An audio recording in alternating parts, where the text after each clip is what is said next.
Hello friends, SK channel में आपका स्वागत है। आज मैं आपको एक राजकुमारी की कहानी सुनाऊंगी और इसका जो कहानी है, इसका निष्कर्ष ये है कि धन का सदुपयोग कैसे करें। तो एक राजकुमारी है विशाखा नाम की, वो अपनी सेविका के साथ घूमने के लिए बाहर चली जाती है। तो घूमते घूमते वो काफ़ी दूर निकल जाती है, जहाँ महात्मा बुद्ध अपने जो भक्त हैं उनको ज्ञान बांट रहे थे, प्रचार कर रहे थे।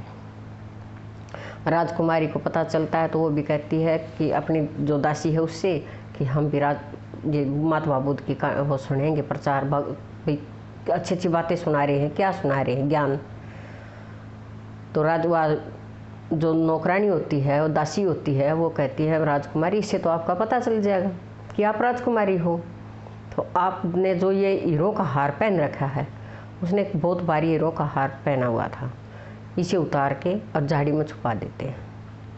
और जब इनका जो महात्मा बुद्ध का जो प्रचार है वो सुनने के बाद चलेंगे तो अपना हार पहन के चल पड़ेंगे। बोले ठीक है। तो वो हार उतार के राजकुमारी उसको दे देती है और वो झाड़ी में छुपा देती है और सत्संग सुनने लग जाते हैं, प्रचार उसका। तो सत्संग सुनने के बाद उन्हें इतना मज़ा आ जाता है कि वो उसमें मगन होके उसी धुन में अपने घर की तरफ वापस हो लेती है और वो हार भूल जाती है। हार नहीं लेके गई। उनके जाने के बाद जो महात्मा बुद्ध का चेला था उसको वो हार मिल जाता है। वैसे ही घूम रहा था तो उसको वो हार दिखाई दिया झाड़ी के पास, तो उसके वो हार मिल जाता है।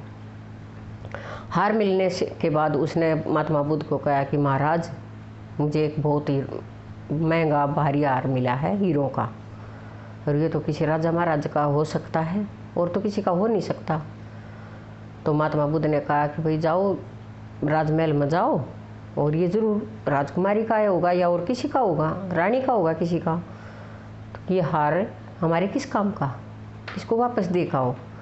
तो वो उस हार को लेके वापस से वहाँ इसमें राजमहल में आता है वो नौकर कि आपका एक हार है जो हमें मिला है और आप अपने उस हार को ले आओ।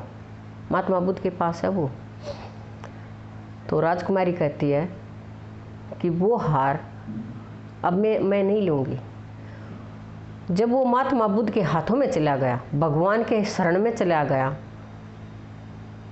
तो उसका इस नश्वर शरीर के लिए उस हार का कोई ज़रूरत नहीं, उसके तो भाग जग गए।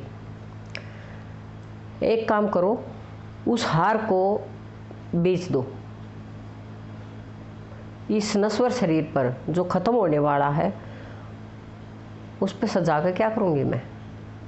मुझे तो इतना ज्ञान हो गया महात्मा बुद्ध की जो बातें सुन के, तो अब मेरा उस हार से कोई लगाव नहीं रहा। उस हार को बेच दो और उससे जो पैसा मिला है उसे गरीबों के लिए, अच्छे कामों के लिए लगाओ। उसकी जो कीमत है वो अच्छे कामों के लिए लगाओ। मुझे उसकी हार की कोई ज़रूरत नहीं। तो उसने राजकुमारी का जो हार था, उसका जो पैसा था बेचने के बाद वो अच्छे कामों के लिए लगाया। तो उससे किसका जीवन सफल हुआ?